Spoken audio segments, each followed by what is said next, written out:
कंस को खबर मिलती है कि किसी 5 बरस के बालक ने गोवर्धन पर्वत उठा लिया, कंस समझ गए कि मेरा काल यही है।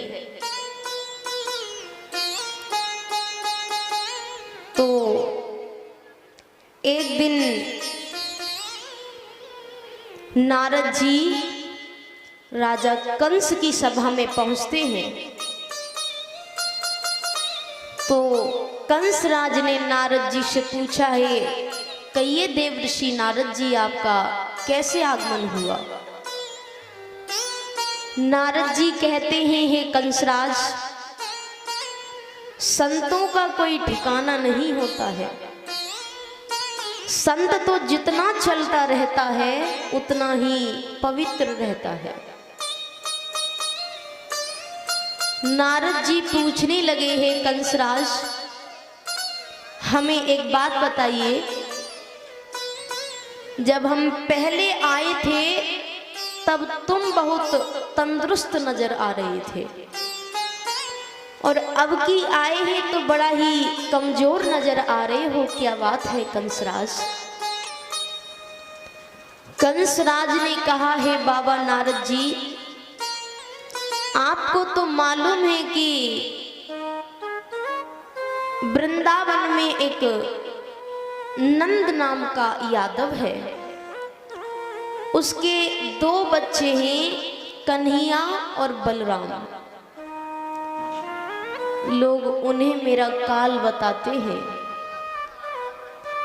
नारद जी हंसने लगे और कहने लगे, हे कंसराज, आज हमारी समझ में आ गया कि तुम शेर होकर के भी गीदड़ों जैसी बातें करते हो। कंसराज, तूने देवकी के 6 बच्चे जब तक मारे तब तक तेरा खेल सत्य रहा और पार ब्रह्म परमात्मा का वास्तविक खेल तो 7वें गर्भ से ही प्रारंभ हुआ। जब देवकी का 7वां गर्भ मथुरा के बंदी गृह में छिड़ हुआ तो ये सारा काम योग माया के द्वारा हुआ और 8वें गर्भ से कन्या ने नहीं बल्कि भादों की अर्ध निशा में भगवान कन्हैया ने मथुरा के बंदी गृह में अवतार लिया। उस दिन तेरे पहरेदारों ने जी भर के शराब का सेवन किया, वे तो सोते रहे और रात ही रात में यमुना पार कर गोकुल कन्हैया भेजे गए और वहां से बाबा नंद की लड़की मंगवाई गई जो तेरे हाथों से मारी नहीं गई। कंसराज ने सेवकों को आदेश देकर के भक्त वसुदेव को राज्यसभा में बुलवाया और हाथ में तलवार लेकर कंसराज भक्त वसुदेव को मारने के लिए दौड़ते हैं। लेकिन एक बात का भी ध्यान रखना भक्तों, कि छली मित्र वंचक त्रिया सुत आज्ञा दे टाल, सेवक मुँह जोरी करे तो कर दे वही हलाल।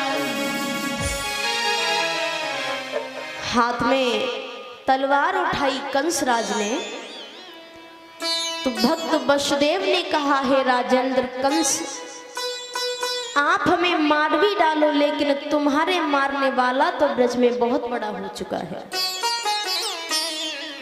बाबा नारद जी ने समझाया, कंसराज, वसुदेव देवकी को मारने से तुम्हारी कोई भी समस्या का निदान नहीं, क्योंकि कन्हैया बलराम से तुम्हारी रिश्तेदारी तभी तक है जब तक वसुदेव और देवकी जिंदा है।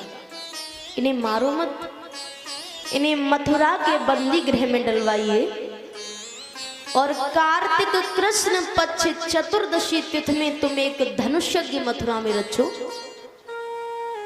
उसी यज्ञ के बहाने से निमंत्रण देकर के तुम कन्हैया बलराम को बुला करके उनकी